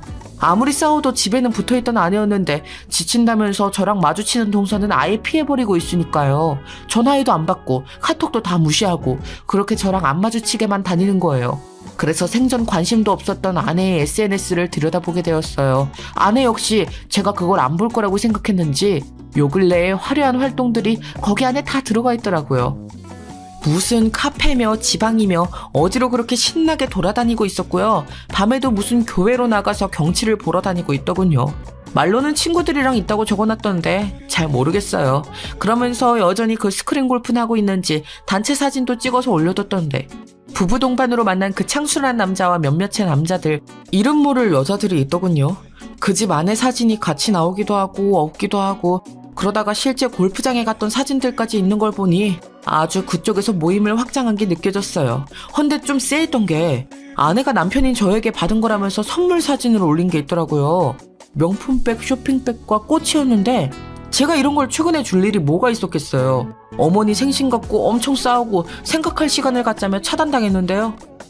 여기서부터 너무 미심쩍고 별로인데 그 와중에 계속 그 스크린 골프 사람들이랑 단체로 다닌 사진들이 있더라고요. 대놓고 창수 오빠네 어쩌고 적어놓고 그중 가장 껄떡지근했던 게시물은 바로 이거였어요. 웬 검은 사진 하나만 띄워두고 되게 의미심장하게 적어놨더라고요. 의심 많은 건 여자나 남자나 딱 질색이다. 그렇게 자기 배우자를 못 믿나? 아니다. 자기가 매력이 없어서겠지. 이런 인간들은 정말 최악이다. 결혼을 하면 안 돼. 그러면서 누군가 댓글을 달아선 무슨 일이라고 하니 아내는 별일 아니라고만 달아놨더라고요. 여기까지 보고 난 저는 정말 한숨이 푹푹 꺼지도록 나오더군요. 아내랑 거의 집만 한 곳을 사용할 뿐 별거나 마찬가지인 상황을 일방적으로 당했고 저 없는 곳에서 아내는 의문스러운 행보를 하고 있으니까요. 그런데 딱 하루 지났을 거예요 아마. 하루 지난 그날 저녁 절대로 저랑 왕래가 없을 만한 사람에게 연락이 온 거였어요. 바로 아내의 스크린 골프 모임에서 만난 그 창수 부부, 그의 아내인 예진 씨였어요. 다 같이 단톡방으로 짧게 얘기했던 적이 있어서 제 연락처가 있었더군요. 안녕하세요, 정민 씨. 저기 잠깐 드리고 싶은 얘기가 있어요. 시간 좀 내주실 수 있나요?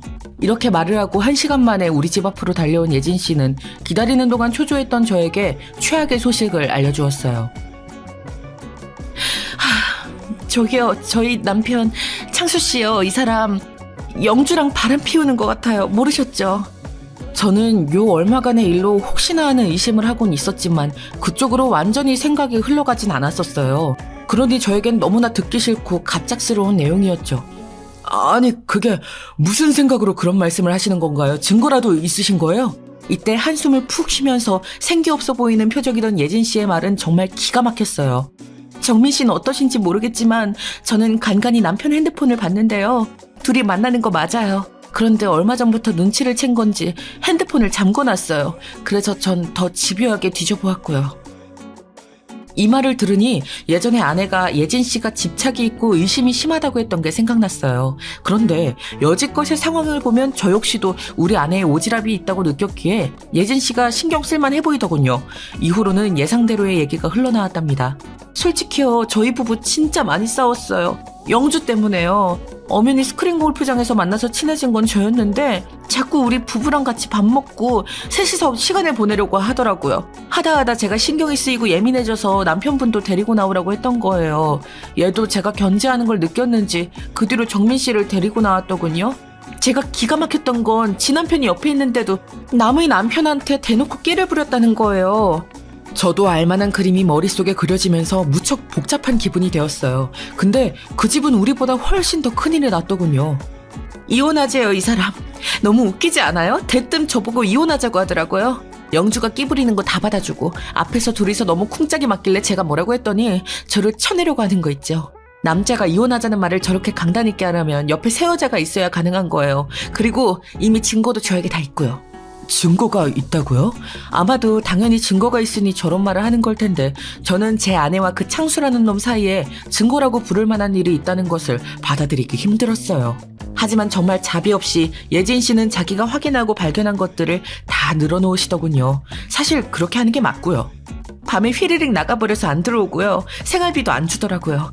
그 인간 우리 고모네 회사에서 일하는데 약간 외근도 많고 업무가 자유롭긴 해요. 뭐가 그렇게 자신이 넘치는지 회사도 곧 옮길 거란 식으로 말을 하고 새 옷을 사고 향수 냄새 펄펄 풍겨가며 누가 봐도 새로 연애하는 사람 같더라고요. 저 정말 하다 못해서 블랙박스를 새벽에 따봤어요. 그런데 여기서 저는 침이 꿀꺽 넘어갔어요. 이 뒤로 할 얘기를 너무 듣고 싶으면서도 동시에 듣기 겁났었거든요. 세상은 왜 나쁜 예감만 잘 맞아떨어지는 걸까요? 블랙박스를 따보니 거기에서 영주 목소리가 들리더라고요. 제 자리인 조수석에 앉아 우리 남편한테 오빠 거리면서 말이에요. 제 심정이 어땠을 것 같으세요? 정민 씨도 지금 충격이신 거 알겠는데 저도 사람인지라 제 입장밖에 생각을 못하겠어요. 저 정말 그때 딱 죽고 싶었어요. 어떤 심정인지 정민 씨 너무너무 잘 알아주실 거 아니에요. 정말 멈출 수 없는 데까지 와버렸고 들을 걸 들어버렸다는 생각이 들었어요. 일종의 허무감마저 들더라고요. 그런데 뒷얘기를 들어보니 저보다 예진 씨의 분노가 더 골이 깊고 뼈에 사무쳐 있다는 게 느껴졌어요. 영주가요. 제 남편 차에 타서 제 자리인 조수석에 타서 쫑알쫑알 뭐라고 했는지 아세요?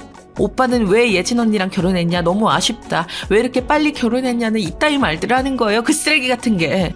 처음 와서 아무것도 모르는 눈으로 헤매길래 밥 사주고 커피 사 먹이고 자세 잡아주게 강사랑 같이 도와주고 했던 내 마음을 완전히 짓밟고 그걸 디딤돌로 삼아 제 머리 꼭대기에서 놀고 있더라고요. 저 살다 그런 쓰레기 같은 애는 처음 봐요. 어떻게 자기랑 친하게 지낸 언니 남편을 넘봐요?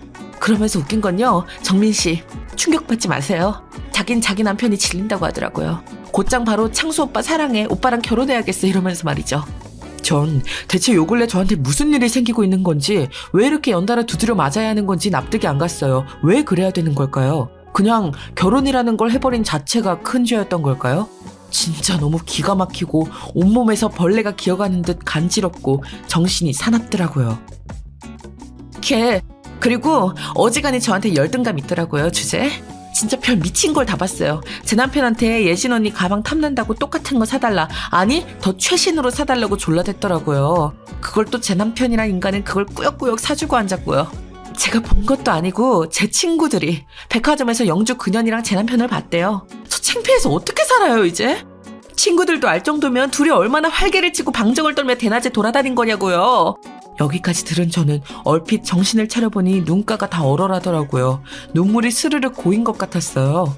사람이 감당할 수 없을 정도로 열이 나고 화가 오르면 이렇게 용암같이 얼굴에 있는 구멍으로 빠져나가나 싶더군요.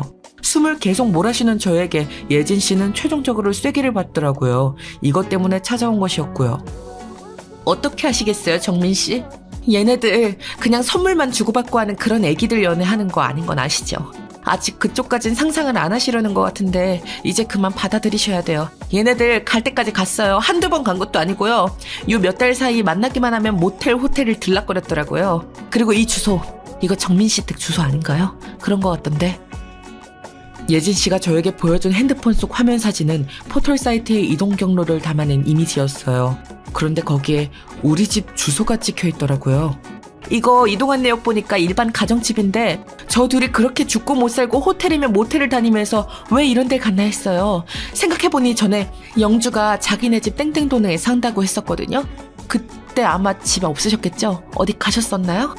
그 말을 듣고 어지러운 머릿속을 되감아 보니 제가 지방 출장 간다고 3일 정도 비웠을 때였어요. 외롭게 캐리어를 싼 다음 그래도 아내에게 출장 다녀온다고 카톡을 남겼지만 읽고 대답도 안 해줬었거든요. 제가 집을 비운 사이에 아내는 그 창술한 자식을 집에 끌어들였나 봅니다. 저는 엉망진창인 집을 저 역시도 의욕이 안 나 잘 돌아보지 않았고 원체 거실 소파에서 잔 게 좀 됐으니까 안방 쪽 사정은 뭔 일이 있는지도 몰랐죠. 완전히 아내의 영역이었으니까요. 그런데 엄연히 제가 돈 주고 사서 장가왔던 이 집에 내 많은 배려로 내준 그 안방에 아내가 창수라는 놈을 끌어들여서 재미를 봤을 생각을 하니 진짜 돌아버리겠더라고요. 머리도 돌고 눈도 도는 게 느껴졌어요. 이런 저에게 예진 씨는 이제 결론을 내야겠다는 듯이 입을 열더군요. 불행 중 다행이라고 해야 할까? 저에게 증거라는 건 충분히 있어요. 보아하니 정민 씨는 딱히 그런 게 없으신 것 같은데 우리 둘 다 피해자이긴 하니 필요하시다면 자료 드릴 수 있어요. 언제건 말씀하시고요. 그리고 제가 할 이야기는 저는 제가 이것들의 쓰레기 짓을 안다는 것을 더 오래 참아줄 생각이 없거든요. 정민 씨는 어떻게 하실래요? 전 답이 안 나와서 그냥 멍하니 있는 중에 여기서 예진 씨가 제대로 펀치를 날렸어요. 솔직히 좀 외람된 말씀이지만 저도 이제 안 살고 찢어질 예정이라 할 얘기 그냥 할게요. 이게 다 영주 덕이겠지만 영주가 저를 사람 취급도 안 하고 제 꼭대기에서 놀려고 하듯 창수 그 자식도 마찬가지예요. 정민 씨를 아주 우습게 보더군요. 영주가 절절한 사랑 고백을 하고 있으니 아주 사기가 충천했나 봐요. 불박 내용을 들어보면 그 안에서 영주한테 장단 맞춰주면서 정민 씨한테 능력 없는 새끼네 뭐네 집 한 채 갖고 우리 애기를 이렇게 부려먹네 꼭 돈도 없는 새끼들이 혀가 기네 이런 식으로 말을 하더라고요. 말 안 하고 넘어갈 수 있는 얘기긴 하지만 그래도 알고 판단을 하시는 게 좋을 것 같아요. 얘네들을 뒤엎을지 덮고 사실지 그건 전부 정민 씨 선택이에요. 저는 뒤엎을 예정이고요. 거기까지 듣고 나서 저라고 뭐 별 수 있었을까요? 더 돌만한 포인트가 있나 했는데 아주 더 돌다 못해 손목을 꺾어버리는 기막힌 내용이었잖아요. 지주제에 저를 마구 상스럽게 언급하면서 내 아내와 뒹굴었다니 이쯤 되면 다 없는 건 물론이고 곱게 없지는 못하겠더라고요.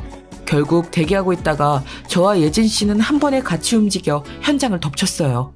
이렇게까지 하기에 고민이 참 많이 되었는데 얼마나 쓰린 속을 부여잡으며 며칠간 알았는지 모르겠네요. 아내한테는 일단 꾹 참고 속에서 올라오는 욕과 분노를 참으며 시뻘개진 눈으로 톡을 보내놨었어요. 나 3일간 대전 내려가. 둘러보느라 늦게 올라갈 것 같아. 그렇게 알고 있어. 이렇게 짧게 보내놓은 뒤 근처 조그만 모텔에 있으면서 중간에 예진 씨와 연락을 주고받았어요. 예진 씨 말로는 지 남편도 나가버린 뒤 연락이 안 되고 온라인으로 추적해보니 저희 집 주소에 또 멈춰있다더군요. 저는 예정보다 하루 일찍 출장해서 돌아온 척 예진 씨와 주차장에서 만나 둘이 엘리베이터를 타고 올라갔어요. 비밀번호를 누를 때까지만 해도 숨이 넘어갈 지경이었는데 문을 열고 나니 이 인간들은 거실에 있지는 않고 안방에 들어가 있는 것 같더군요. 현관에 남자놈 신발이 아무렇게나 벗겨져 내팽개쳐져 있었어요. 아마 예진 씨는 그걸 보자마자 자기 남편 신발인지 알아채서 그런지 숨을 크게 들이쉬며 눈을 질끈 감더라고요. 그간 현장을 직접 본 적은 없었을 텐데 이제부터 정말 먹 같은 꼴을 눈에 담아야 하니 겁이 났었던 것 같아요. 외려 제가 좀 더 담대해진 것 같더군요. 얘기를 건너들을 때는 머릿속으로 온갖 상상이 되어 죽을 맛이었는데 현실과 맞닿으니 멋모를 힘이 솟아올랐어요. 이것들 진짜 적당히 봐주진 않겠다는 생각이 들었답니다. 어깨를 바들바들 떨어대는 예진 씨에게 진정하려고 하면서 거실 쪽을 보니 이미 테이블 위에는 맥주가 굴러다니고 있고 술 냄새가 진동하더라고요. 먹다 남은 시뻘건 닭발이 아무렇게나 놓여져 있었고 저는 그 역한 냄새를 따라 안방으로 들어갔어요. 그리고 나서 여기에 다 쏟아내긴 좀 그렇지만 그냥 정말 불구덩이 같은 못 볼 꼴이 눈앞에서 펼쳐지고 있더라고요. 안방문이 열려 있었음에도 이것들은 둘 다 취해서 그런지 인기척도 못 느끼고 있지 뭐예요. 저는 심호흡을 크게 한 다음 입으로 소리를 내뱉었어요. 처음엔 작게, 나중엔 아주 크게요. 창수야, 김창수! 그러자 제 말에 저를 돌아본 그 자식, 창수놈과 동시에 어설픈 눈으로 절 응시하던 아내까지 둘 다 기겁해서 눈이 찢어질 듯 커지더군요. 나와 동시에 내 뒤에 서 있는 예진 씨까지 그 얼빵한 인간들 시야에 들어왔던 거예요. 입을 벌리고 있지만 소리를 차마 못 뱉는 걸 보니 정말 조금도 상상을 못했던 장면인가 봐요. 저는 그대로 쭉 이어서 말을 했어요. 정민이 새끼 왔다 창수야. 너 어지간히 날 하찮게 불러대더라. 난 너처럼 천박하진 않아서 새끼 안 하고 이름 곱게 불러줄게. 서로 와이프도 각자 재미 본 마당에 사이좋게 지내야지 안 그래? 그러자 창수놈이 인상을 쓰면서 옷을 허겁지겁 걸치더니 저와 제 뒤에 서 있는 지 와이프 예진 씨를 노려보더군요. 그러면서 뭐라 꿍얼꿍얼거리면서 제 쪽으로 오더니 혀는 꼬부라져서 뭐 하는 거냐고 하는데 그때 저는 순간적으로 다시 제가 떠올려봐도 실감이 안 될 일을 질러버렸어요. 바로 예진 씨 어깨를 제 안쪽으로 확 잡고 끌어안은 다음 멍청한 얼굴로 서 있는 아내와 창수놈을 쳐다보며 말했죠. 창수야, 쟤는 너 가져라. 나는 이제 너의 예진이만 보고 살 거야. 쟤 말이야 돈도 없고 뭣도 없고 근본도 없어. 남자 없이 못 살아서 죽는 애야. 너나 잘 가져. 근데 듣자 하니 너도 돈 나올 구멍 하나 없는 기둥서방이었다며? 예진 씨네 처가에서 기생하면서 살았다면서 어지간히 돈 많은 오빠 노릇하느라 똥출탁했다. 잘 됐어. 그지들끼리 짐승같이 잘들 살아봐라. 나는 예진 씨한테 아주 홀딱 반했어. 야, 어쩌다가 이런 여자를 놓쳤냐? 나도 사실 첫눈에 반했는데 참고 있었어. 근데 네가 알아서 떨어져 나가고 저 거지 같은 여자를 물었네. 고맙다 창수야. 제 말에 예진 씨 역시 미간이 확 줄어들면서 눈이 엄청 커지길래 제가 순간적으로 인상을 쓰면서 가만히 있으라고 했어요. 얼마 전 이혼을 했던 제 동료의 조언에서 조금 힌트를 얻었던 게 있었거든요. 세상에 웃긴 게 뭔지 아냐? 첩이 첩골 못 본다는 말 있잖아. 그거 남자 여자 다 똑같이 적용되더라. 지들이 할 땐 로맨스고 남이 하면 불륜이지 뭐. 지들이 딴 남녀 만난 건 다 배우자 잘못이고 지 배우자들이 바람 피우고 다니는 건 눈에 흙이 들어가도 못 참는 거야. 쓰레기 같은 것들. 이 말을 듣고 내가 겪은 배신감을 아내와 그 창수놈에게 똑같이 심어주면서 생채기를 내고 싶었어요. 지들도 감정에 있는 동물이면 역으로 겪어봐야 이 토할 것 같은 심정을 알겠죠. 하지만 생각보다 효과는 엄청나게 화려하더군요. 아내는 역시나 예진 씨에 대한 열등감이 꽤 있었던 것 같고 그래서 더더욱 그 창수인지 영수인지한테 집착하고 지 남자로 만들어서 이기고 싶었나 봐요. 그 사이에 껴있던 저는 완전 인간도 아닌 오징어 취급을 했던 거고요. 제가 예진 씨를 끌어안고 다정한 태세를 취하자 아내는 숨 넘어갈 듯한 표정으로 눈이 시뻘개졌어요. 야, 이 미친 것들아! 야, 이정민, 너 미쳤어? 어디 전현이랑 이리 와, 니네! 이러면서 저와 예진 씨에게 달려들길래 제가 당장 꺼지라고 호통을 질렀어요. 너 같은 거 돈도 없고 주제도 없고 뭣도 안 되는 거 받아들여줬어. 여지껏 등신같이 참고 사라졌다 너. 근데 겁도 없이 이딴 짓을 저질러? 내 집에서? 네 꼴을 봐. 너 수치스럽지 않냐? 그걸로 밖에 내쫓기면 너 어떡할래? 난 이제 너 버릴 거야. 네 덕분에 예진 씨 만나서 새 인생 살 거야. 네 얼굴 보기만 해도 토할 것 같으니까 꺼져. 주제도 안 되는 게 몸만 쳐왔으니 몸만 쳐나가. 옷 제대로 갖춰 입고 나가고 싶으면 3초 안에 당장 튀어나가라. 경찰 부르기 전에. 그러자 아내는 박박 악을 쓰며 울어대고 저보고 불륜남이라고 소리를 질러대는데 제가 곧장 휴대폰을 들었어요. 신고하기 전에 당장 꺼져 내 집에서. 창수야 너도 당장 꺼져. 그걸로 이 대낮에 밖에 돌아다니기 싫으면 몸 좀 가리라고. 누가 신문지라도 주겠냐 니네한테? 그러자 창수놈은 숙취가 와서 죽겠는지 괴로운 얼굴을 하고는 옷을 허겁지겁 주워 입더니 니들 불륜이다 어쩌고 헛소리를 하는 거예요. 너 니네 가만 안 둬. 나 니네 고소할 거야. 신고할 거야. 해봐. 니네가 무슨 증거가 있냐? 뭐 녹음이라도 했어? 그걸로? 우리는 증거를 이따만큼 갖고 있어. 우리가 증거 미리 내버리면 끝이야. 꺼지고 이혼이나 빨리 해줘라. 둘이 제발 잘 먹고 잘 살아. 이래하여 둘은 제 시야에서 사라졌고요. 예진 씨는 충격이 꽤 컸는지 한참을 손을 달달 떨더군요. 저에게 자신있게 외도 내용을 전달할 때와 달리 직접 눈으로 보고 확인하게 된 쇼크가 감당이 안 됐나 봐요. 이래저래 마무리 짓기 위해 어쩔 수 없었다고 본의 아니게 거짓말과 쇼를 했다며 저도 양해를 구했네요. 이제 그 후의 얘기를 해보자면요.